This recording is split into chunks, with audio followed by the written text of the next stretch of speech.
basically, let's get into it. So, generally speaking, you form a corporation or a limited liability company in order to shield yourself from personal liability and to protect your personal assets. The caveat to that, of course, is if you are the sort of wrongdoer, the tortfeasor, if you're negligent personally, that, a business entity is not going to protect you from liability.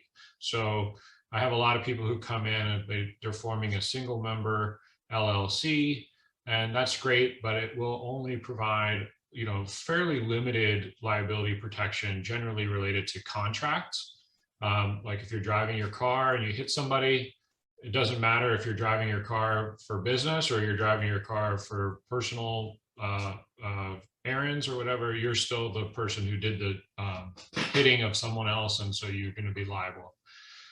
Anyway, every business is unique, and so it's important to try to get your ducks in a row early, because it's a lot less expensive to set things up properly from the beginning than to try to resolve legal disputes or fix what I would call legal inconsistencies later. And I could give you a lot of examples of those kinds of things, but one example would be wanting to move your entity from being like an Arizona limited liability company to a Delaware corporation. There's some pretty easy ways to do that under Arizona and Delaware statutes. And if you don't do it that way, and you sort of start the process on your own, you can really create a lot of headaches for yourself and ultimately a lot more legal documents that you would need to do everything so that the end result is where you want to be. So some common legal pitfalls, which I'm sure none of you are dealing with, are failure to form an entity, failure to adopt governing documents, or adopting governing documents that don't really do what you need them to do. Those are the agreements that sort of between the founders or between the shareholders and the or among the shareholders and the board, things like that.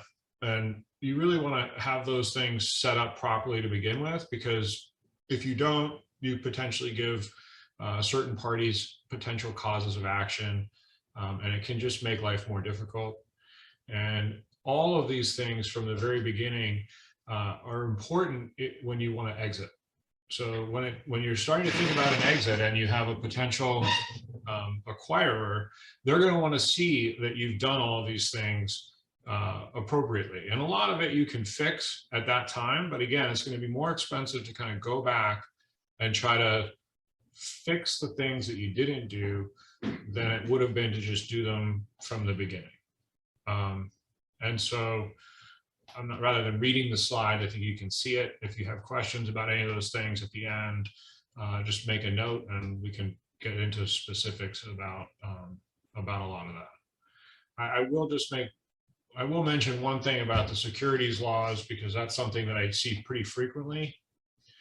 And that is that when you sell an interest in your limited liability company or your corporation, you're selling securities. And that it doesn't matter if you're selling it to your parents or your cousins. Now, there is no friends and family exemption from securities laws.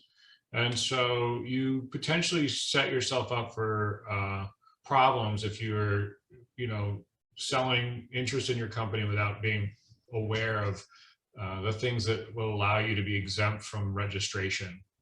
And we can talk about that in a little bit.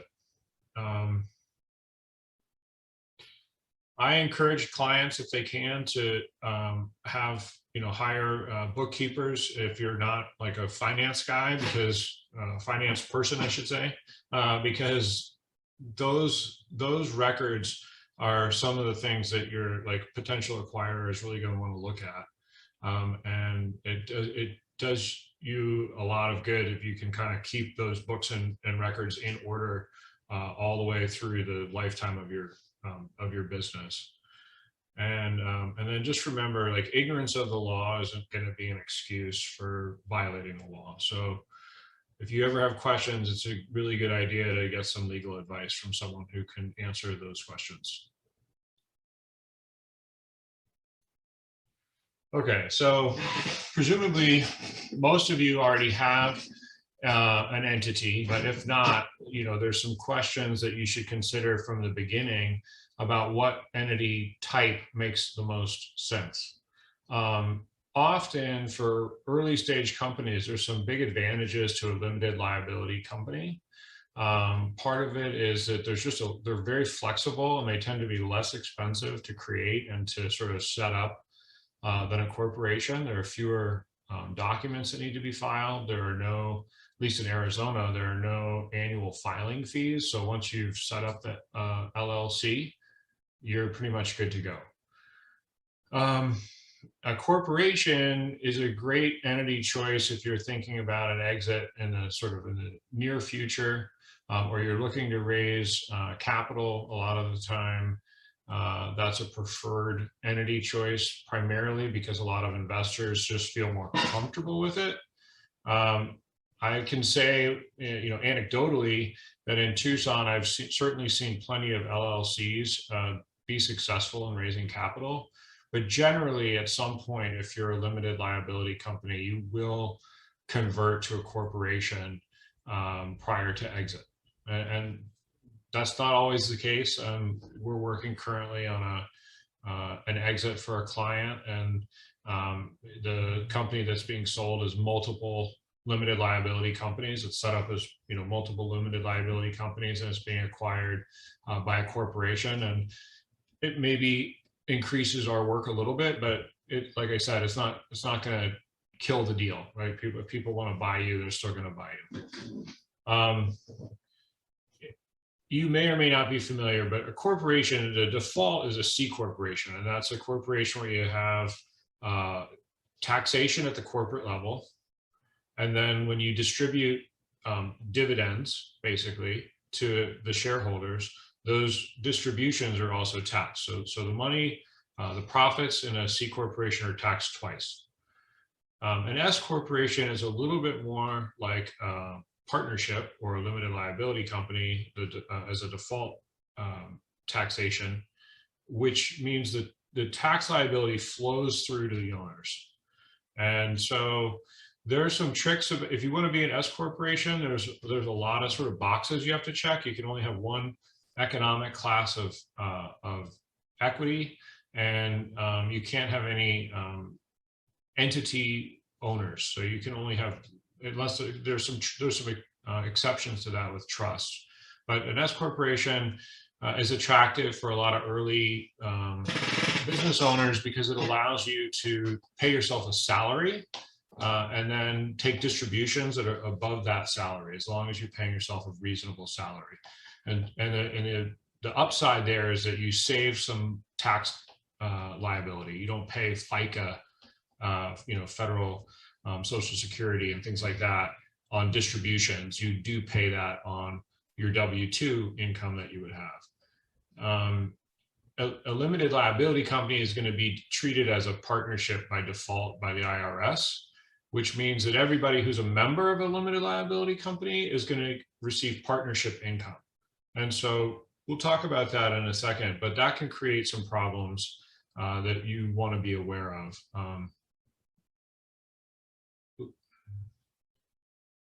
Sorry about that. Okay. So whether you're a corporation or a limited liability company, you're going to get more or less the same liability protection. And so to the extent that you don't sign personal guarantees and things like that, you're typically going to be shielded from the liability of the corporation or the limited liability company. Again, if you're the wrongdoer, you're still going to potentially be liable. And so it's important to keep that in mind.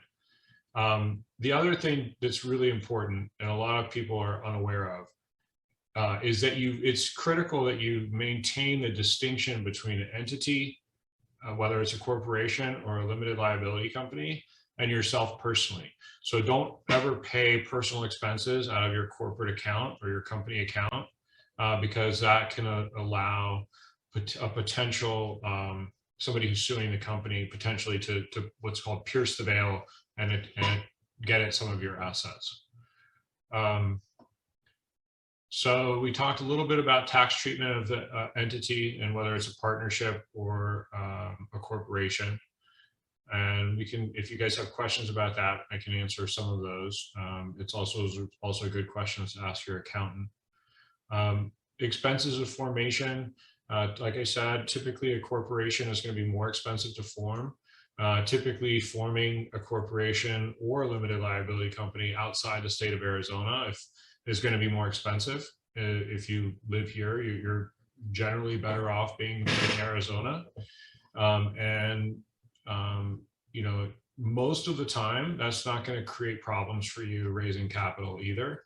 But it's also pretty easy if you want to down the road, if you want to domesticate from Arizona to another jurisdiction, you can certainly do that. Let's see. So future financings and future exits, there can be some advantages to being a corporation. I think I get into that a little bit later, but it's something to keep in mind. And if you're thinking, if you're looking at an exit in like say 5 or 6 years, there's definitely some advantages to just structuring your entity as a corporation from the get-go. So you file your appropriate documents. You know, a lot of the time, if you're forming an LLC, it's something that really anybody can do themselves, just the formation by itself. For an LLC, the essential document is going to be your operating agreement.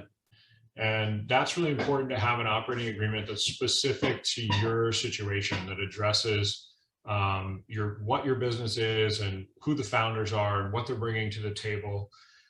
Because just like any relationship, you know, the things that tend to go wrong are frequently the same things in any business, and that's typically, you know, what are the obligations of the members? You know, is it just contributing cash, or is it contributing effort? And if it's contributing an effort, it's really important generally to be as clear as you can be, so that everybody has the same expectations of what their role will be and what, you know, how much time they will dedicate, and sort of if you have milestones, what those milestones are.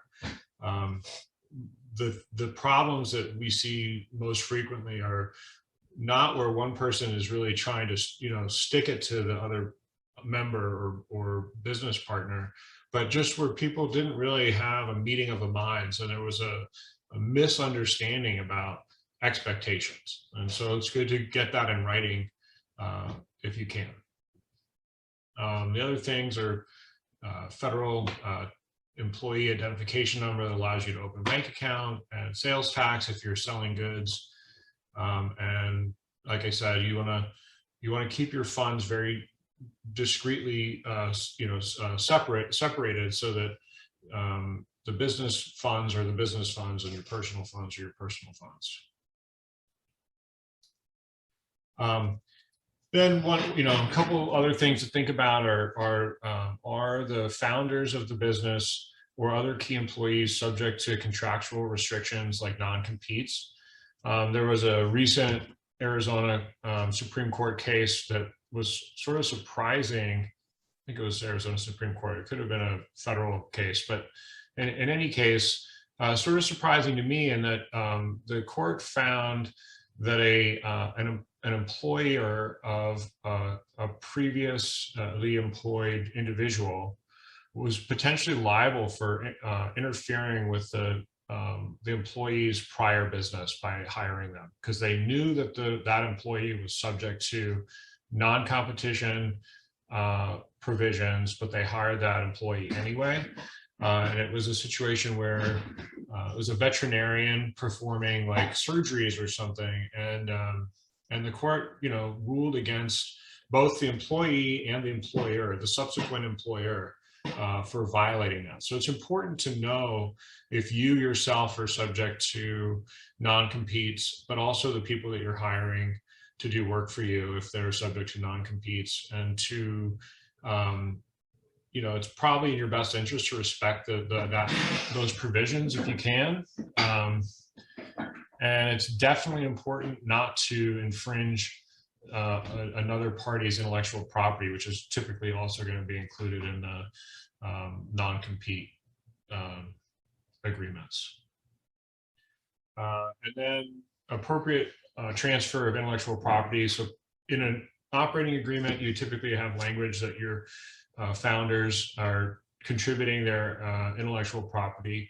And that's important because like when you go to exit, a buyer of the company wants to know that, you know, what it's getting, the goodwill and the business plans and marketing plans and, you know, any other kind of trade secrets or anything like that, that the company owns it and has protected it appropriately. We already talked about formalizing relationships, so let's see. Okay, some of this stuff I spoke about. Stay organized, it's really important.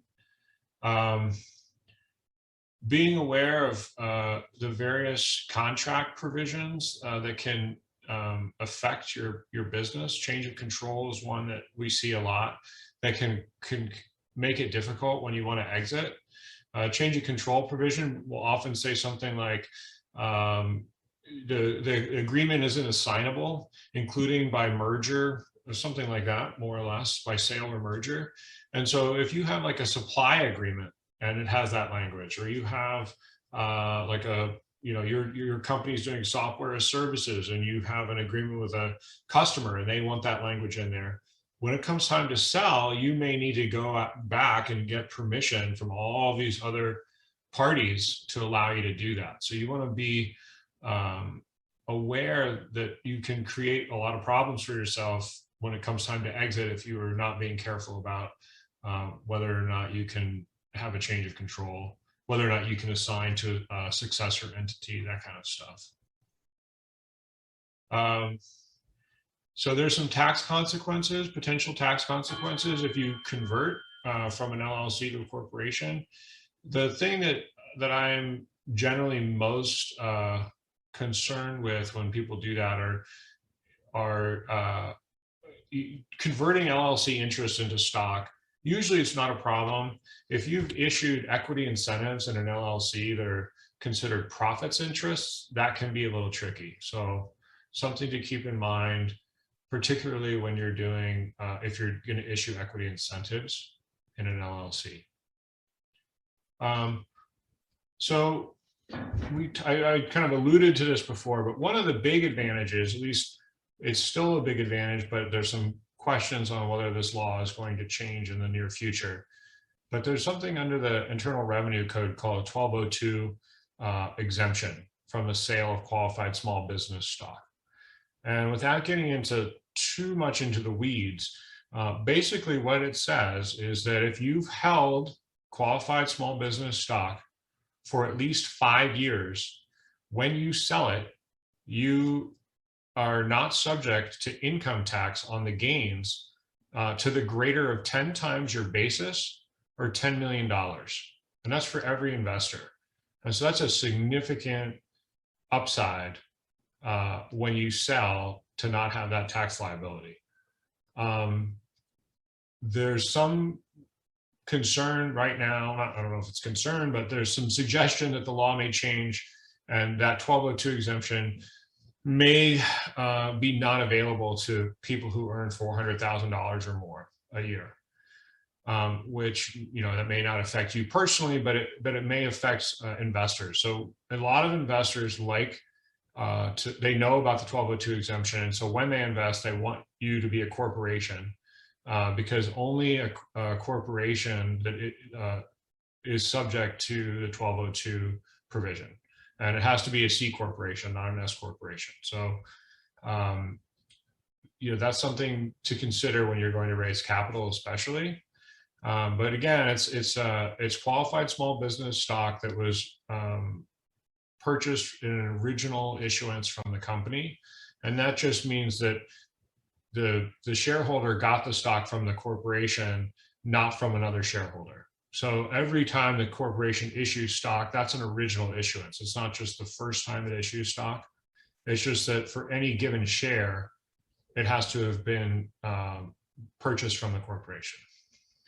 And the other thing to consider is potentially an exit, or it's called a 368 tax-free reorg, where if you receive stock in exchange for the sale of your company, it has to be greater than 40% or 40% or greater. You can structure that sale so you don't have, it's not a taxable event at that time. And that's pretty involved. So, I mean, I'm not going to get into the weeds on that either, but that's just sort of general big picture view. So these are things that when you're getting ready to exit, you know, you want to have kind of in mind and be thinking about, because it can make a really significant difference on how much money ends up in your pocket. Oh, look, I have this again. Keep your house in order. Yeah. So, again, when you're selling and you're getting ready to exit, the buyer is going to want to see that you've, you know, have all these agreements in place. Typically, they want to know. It largely may depend on the type of business you have, but employees have signed invention assignment agreements and non-competes, that the intellectual property the company is relying on, to whether that's you know, like trademarks and trade names or copyrighted or trade secret, that they've done what they need to do to protect it appropriately. And there could be other contracts as well, license agreements, you know, leases, all kinds of stuff. I mean, it really is dependent on the type of business you have, but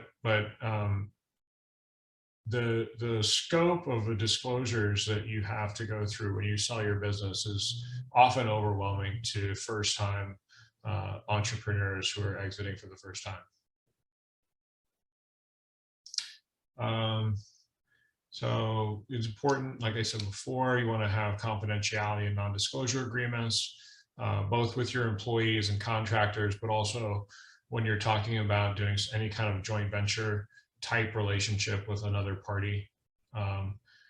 You want to know, I'm not sure how many of you are familiar with trade secret protocols, but essentially a trade secret is something like Colonel Sanders' secret spices that he uses, you know, on the KFC fried chicken, or the Big Mac secret sauce, or Coca-Cola formula.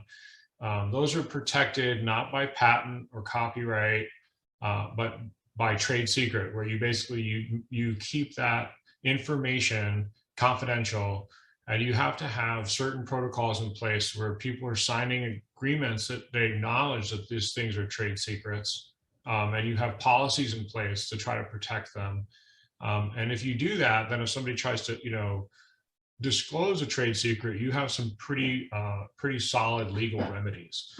And so for a lot of businesses, you know, that's a primary way of protecting their business advantage, because not a lot of things aren't patentable, or it may be that they ultimately will be patentable, but you don't want to disclose something like that to third parties, or you could lose your ability to patent it.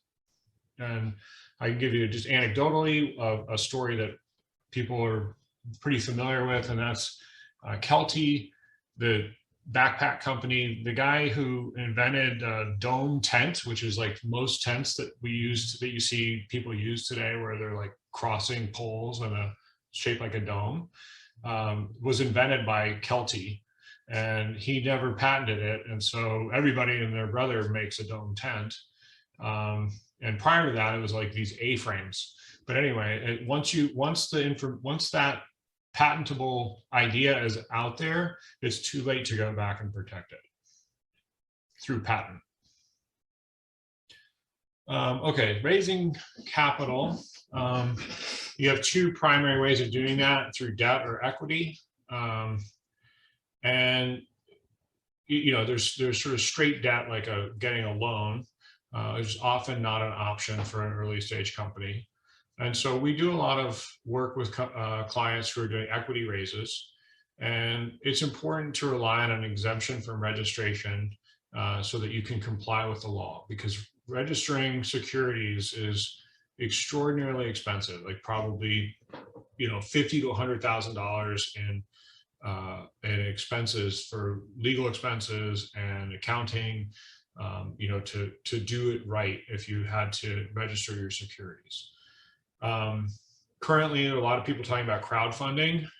We don't recommend crowdfunding primarily because most angel investors are not willing to invest in a company that's doing crowd funding simultaneously, or that has recently done any crowdfunding.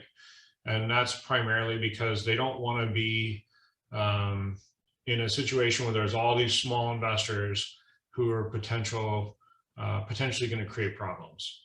And the more investors you have, the more people you have who are potentially going to be asking you, questions and sort of saying, I need more information. I want to know this, I want to know that. And it can create a real headache. So we typically recommend people rely on what's called a 506B exemption from registration.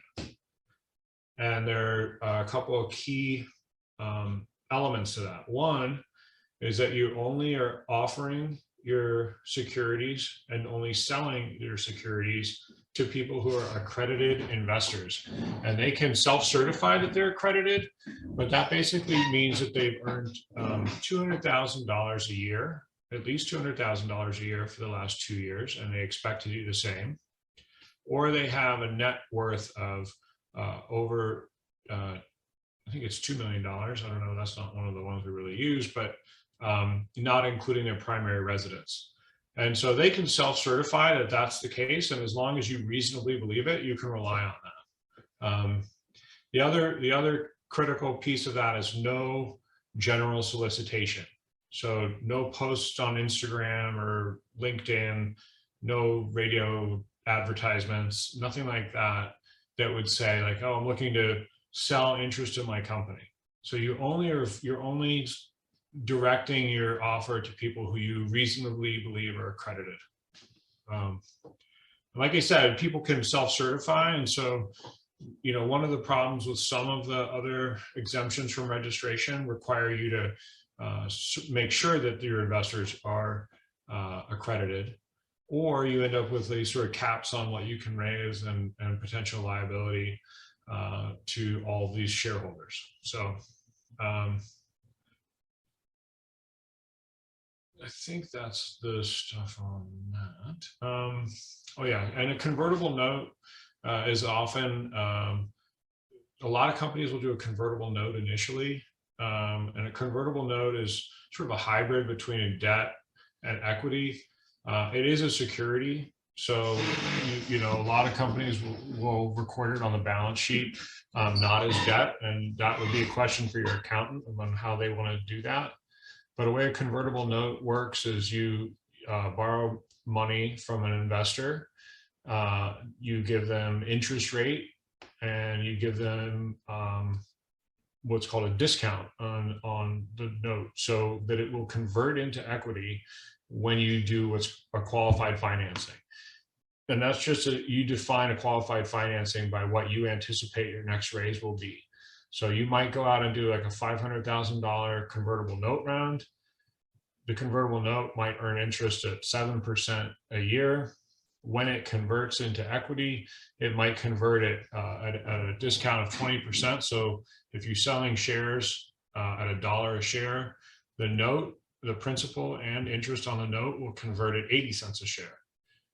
And typically we're seeing more and more angels requiring that you also have a valuation cap. So what that means is that the note will convert at the lower share price of the discount or the valuation cap.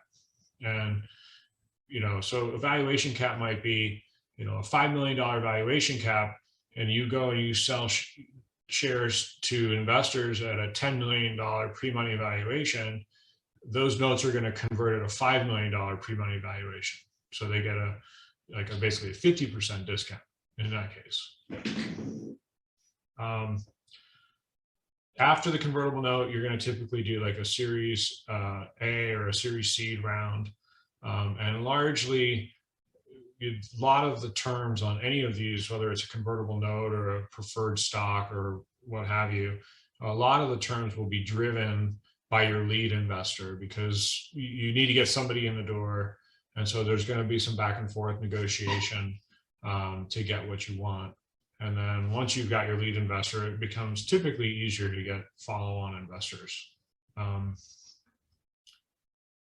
And so this isn't exactly legal advice, but pitching to angel groups, the three sort of key elements are evaluation, the expected return, and your team. And so those are all going to be really specific to the individual entity, in terms of what that looks like. And I'm happy to talk to people about, more in depth about what that looks like. But I'm sure Anita and your group is, discusses a lot of that about how to pitch. Okay, so incentivizing employees and consultants and advisors. Typically, you're going to want to have some sort of an equity incentive plan and a reserve pool of common stock or common units that you would issue to those people, either as options or as restricted shares or restricted units in an LLC. There are some other things you can do, like you can issue what are called phantom stock units and things like that. We don't usually recommend doing that. It's just because of the headache of accounting for those, and it's not as well understood by your employees either. And so they typically will prefer to have either options or restricted stock or restricted units if it's an LLC. Your investors are typically going to want to see that you've got a equity incentive plan and a reserve pool of equity for that. Most investors, I think, they want to see somewhere between probably 7 and 20% of your equity that's outstanding, amount reserved for issuance in an equity incentive plan. I mean, that would also include the stuff that you've issued. And the size of that plan is largely dependent on what sort of key hires you anticipate having to make. So if you've got somebody who's got this incredible business acumen and has had successful exits in the past, and that's one of your founders and they're your CEO, and angel investors may feel like, great, you don't need a CEO, you got that covered. Maybe you have a CEO and a CTO, and so you're just looking for sales and marketing people. And in that case, you're going to need a smaller pool, right? Because the founders are taking those roles of CEO and or CFO or whatever, the sort of the C-suite executives.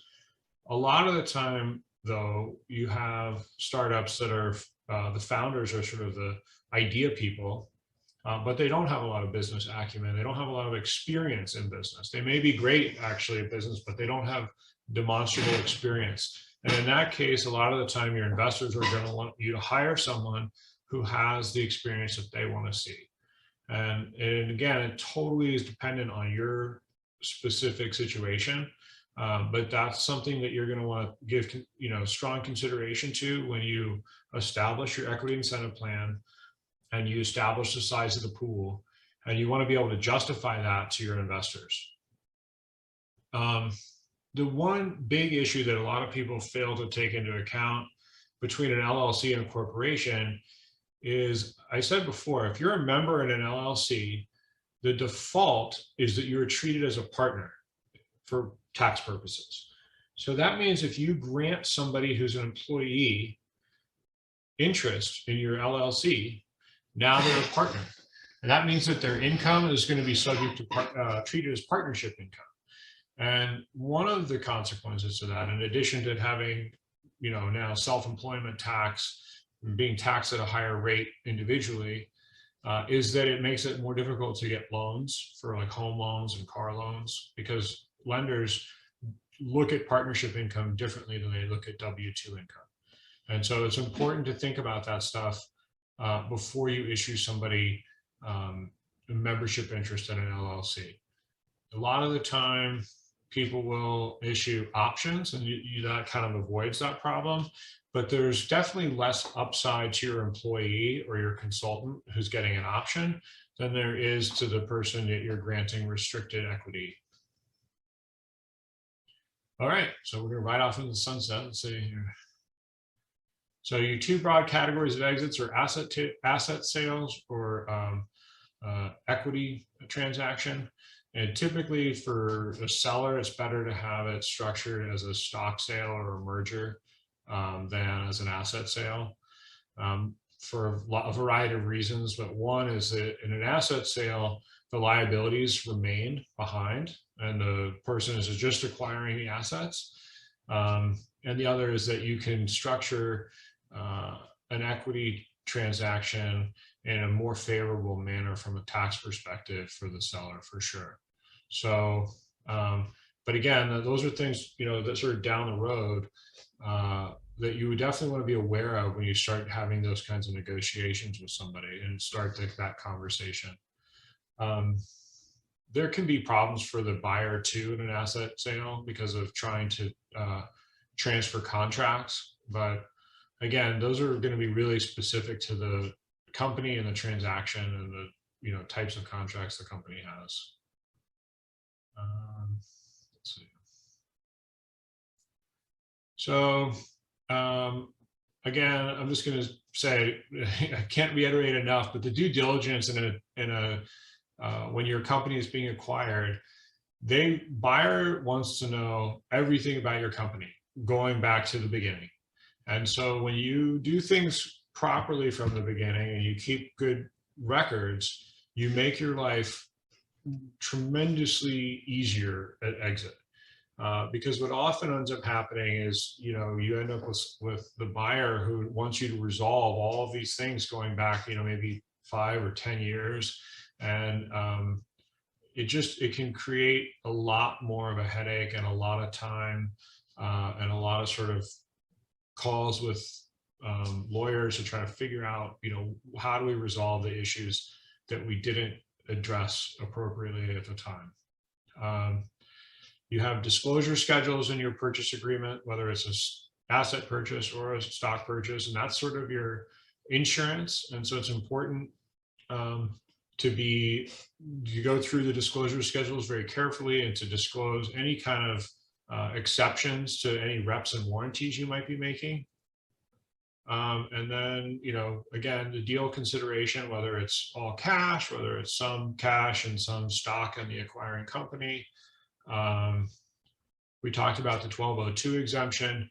By the time you're ready to exit, it's too late to be thinking of that. So again, if you think you're going to exit in the next 5, maybe 6 years, you probably want to think about converting to a corporation. If you're looking at an exit in the next year or two, it's already too late. So, you know, keep that in mind. And then a 368 tax-free reorg, again, you can do some stuff, you know, shortly before an exit that would allow you to take advantage of that. But sometimes if you convert from an LLC to a corporation, there can be some taxable events depending on assets and how they're held and whether they're built-in gains or losses on those assets. And then finally, this is one of my favorite quotes that maybe Groucho Marx said, is time flies like an arrow and fruit flies like a banana. And I like that because it's an example of what we call semantic ambiguity. And one of the key things about any written agreement, any contract, is avoiding any kind of ambiguity that can result down the road in a dispute about what you mean and what was meant at the time the contract was formed. And so it's important to draft documents that are precise and clear so that you avoid that. I think that's it. So yeah. All right. So how about questions? Let's see if I can stop sharing my screen here.